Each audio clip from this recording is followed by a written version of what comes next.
Assalamualaikum, saya Sashila Ayumi akan membentangkan jenis-jenis pekerjaan dalam sektor tidak formal.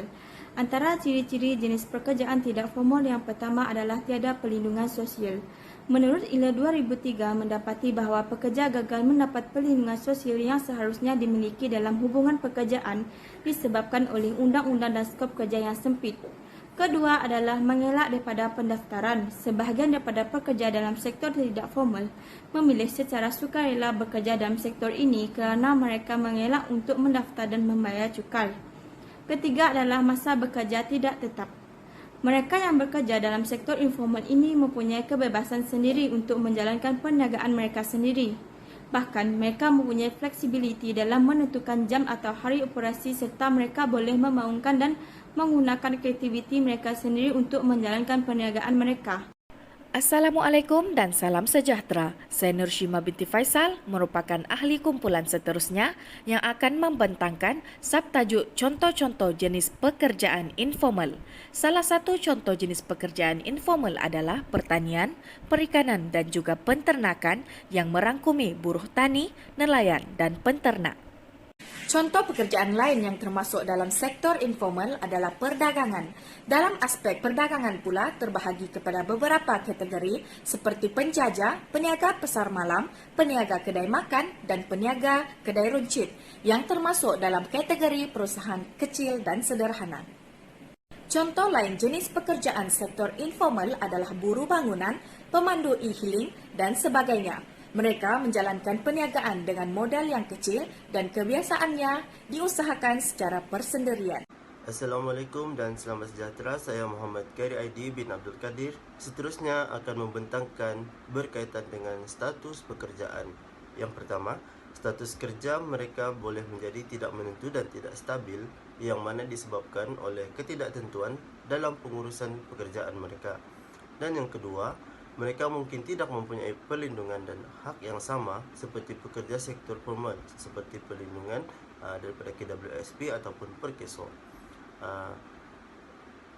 Yang ketiga, pekerja dalam sektor tidak formal lazimnya tidak dilindungi oleh undang-undang dan juga peraturan buruh dan mungkin tidak mempunyai kontrak pekerjaan formal atau faedah seperti gaji minimum, keselamatan sosial ataupun cuti berbayar.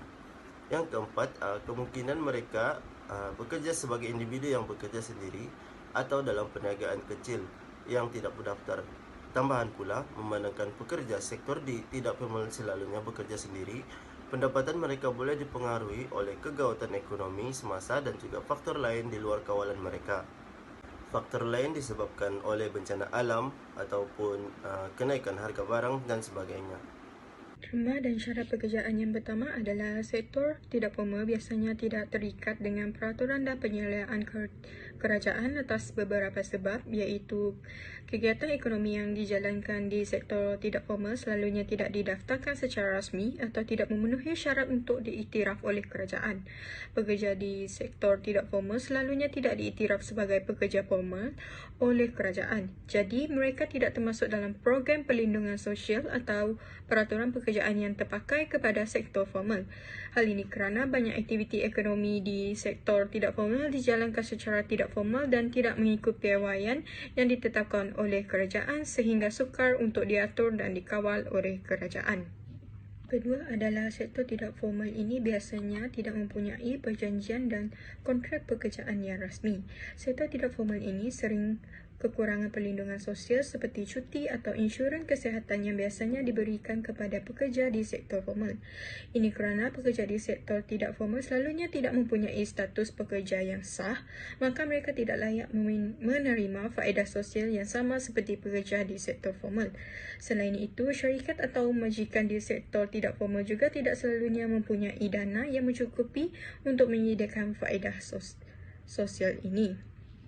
Sektor tidak formal ini juga biasanya tidak mempunyai faedah seperti insurans percutian atau kesihatan.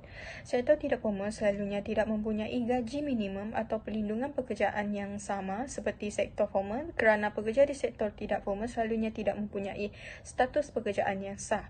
Pekerja di sektor tidak formal selalunya bekerja sebagai buruh harian atau pekerja bebas yang tidak mempunyai kontrak pekerjaan yang sah. Oleh itu, mereka sering tidak dilindungi oleh Undang-Undang Perlindungan Buruh yang terpakai kepada pekerja di sektor formal. Selain itu, syarikat atau majikan di sektor tidak formal juga selalunya tidak mempunyai dana yang mencukupi untuk membayar gaji minimum yang ditentukan oleh kerajaan. Seterusnya, pekerja di sektor informal selalunya tidak mempunyai gaji minimum ataupun perlindungan pekerjaan yang sama seperti di sektor formal, dan pekerja di sektor informal mungkin tidak mempunyai akses yang sama kepada bantuan kewangan sekiranya berlaku pertikaian atau layanan yang buruk kerana pekerja di sektor informal selalunya tidak mempunyai status pekerjaan yang sah. Pekerja di sektor informal tidak mempunyai kontrak pekerjaan yang sah, jadi mereka juga tidak dilindungi oleh Undang-Undang Perlindungan Buruh yang terpakai kepada pekerja di sektor formal. Malah, syarikat atau majikan di sektor informal juga selalunya tidak mempunyai dana yang mencukupi untuk membayar gaji minimum yang ditentukan oleh kerajaan. Selain itu, disebabkan oleh kekurangan maklumat dan pendidikan, pekerja di sektor informal juga mungkin tidak mengetahui hak mereka dan cara membuat tuntutan undang-undang. Oleh hal yang demikian, pertikaian ataupun layanan buruk yang dialami oleh pekerja di sektor tidak formal mungkin tidak dapat diselesaikan dengan cara yang sama seperti di sektor formal.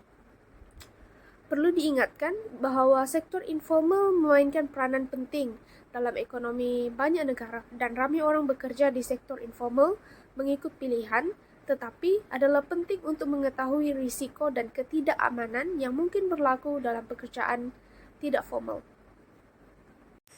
Assalamualaikum, saya Astika binti Saib dengan not metrik BE 20110439 akan membincangkan tentang kepentingan untuk mempunyai hubungan pekerjaan yang baik di sektor informal. Yang pertama, dapat mewujudkan suasana kerja yang bertoleransi dan sifat kekeluargaan.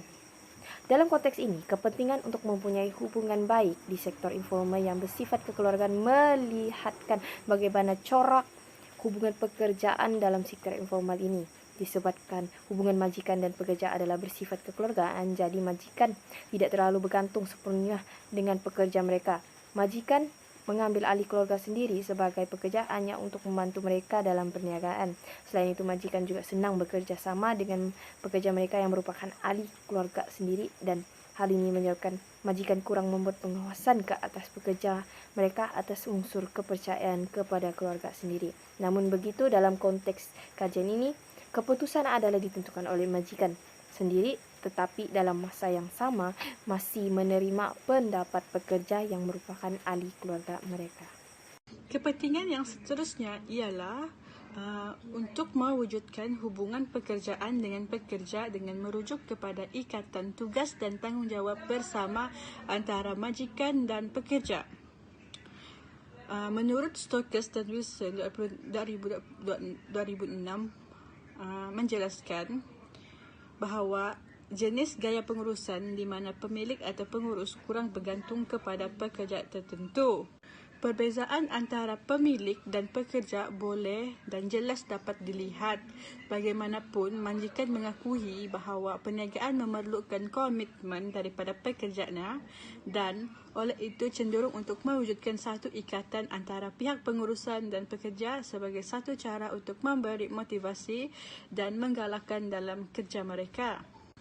Contohnya, boleh didapati di organisasi kecil yang bekerja agensi pekerjaan sementara, di mana kaedah kerja dibuat atas dasar sementara. Bagaimanapun, agensi mengakui kepentingan pekerja sementara walaupun majikan tidak bergantung kepada pekerja mereka sepenuhnya. Saya Nuratira binti Ramli akan membentangkan kepentingan untuk mempunyai hubungan pekerjaan yang baik di sektor informal. Yang seterusnya ialah mewujudkan hubungan pekerjaan akan melahirkan suasana harmoni di tempat kerja. Dalam hubungan antara pekerja dan majikan ini, ada kalanya wujud perselisihan atau pertikaian di antara mereka.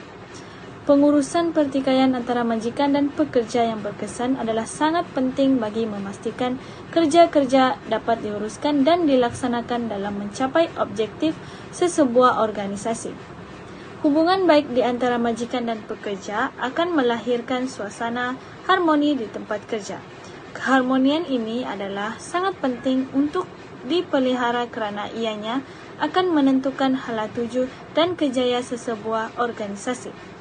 Hubungan yang baik ini akan dapat meningkatkan produktiviti pekerja yang akhirnya akan memberi kebaikan kepada majikan dan pekerja itu sendiri. Selain daripada undang-undang dan tata cara keharmonian perusahaan, sesebuah organisasi juga adalah digalakkan untuk menubuhkan badan perundingan antara majikan dan pekerja, terutama bagi organisasi yang tidak diwakili oleh kesatuan sekerja. Badan perundingan ini akan memainkan peranan penting dalam membincangkan isu-isu atau pertikaian yang timbul, seterusnya mencadang dan mencari penyelesaian terbaik dengan pihak majikan. Pengurusan sumber manusia yang baik juga akan menjamin kepada hubungan yang harmoni di antara majikan dan pekerja. Sehubungan dengan itu, hampir kebanyakan organisasi akan mempunyai bahagian pengurusan sumber manusia yang dipertanggungjawabkan untuk menguruskan dan melaksanakan tugas-tugas pengurusan sumber manusia. Itu saja dari saya, sekian dan terima kasih. Kepentingan yang keempat adalah hubungan pekerjaan yang baik dapat membantu meningkatkan produktiviti pekerja. Hal ini kerana produktiviti tenaga kerja adalah elemen penting yang perlu diberi perhatian kerana tujuan utama melakukan kerja adalah untuk mendapatkan output maksimum dengan kos minimum. Oleh itu, hubungan pekerja yang baik antara majikan dan pekerja akan menyumbang kepada produktiviti yang memuaskan kerana pekerja mendapat sokongan dan motivasi daripada majikan. Oleh itu, sokongan psikososial dalam hubungan antara pekerja mampu untuk meningkatkan ataupun membentuk produktiviti kerja yang tinggi dalam kalangan pekerja di mana keadaan akan membantu proses kerja dilakukan dengan lancar dan sempurna. Seterusnya dapat mencapai matlamat organisasi tersebut. Kepentingan yang seterusnya adalah di mana hubungan pekerjaan yang baik di antara pekerja dan juga majikan dapat meningkatkan prestasi pekerja serta dapat mencapai matlamat dengan jayanya. Antara fungsi yang dapat meningkatkan lagi prestasi pekerja ialah dapat membina hubungan yang sihat dan seimbang dengan organisasi. Selain itu, pengurusan hubungan pekerjaan ini dapat membina nilai dan keyakinan moral yang menggalakkan pekerja untuk bekerja dan dapat meningkatkan prestasi yang lebih baik pada masa akan datang. Pengurusan hubungan pekerjaan ini juga adalah untuk menjadikan pekerja lebih produktif dan berkesan dalam kerja mereka untuk menjaga semua pekerja secara sama rata tanpa sebarang bentuk diskriminasi. Di samping itu, ia juga dapat memotivasikan pekerja untuk bekerja dengan lagi cekap dan membawa potensi dalaman mereka untuk menginovasikan sesuatu yang baru. Oleh itu, pengurusan hubungan pekerjaan dapat memudahkan pekerja dalam mencapai objektif organisasi. Dalam masa yang sama, pengurusan hubungan pekerjaan juga dapat membantu pekerja dalam mencapai tugas dan sasaran yang ditetapkan untuk kedudukan pekerjaan mereka. Tambahan pula, secara tidak langsung dapat membantu dalam membangunkan saluran komunikasi yang berkesan supaya keperluan maklumat pekerja dipenuhi. Selain itu, ia juga menekankan tentang prestasi pertumbuhan dan perkembangan pekerja untuk mewujudkan sifat daya saing yang tinggi.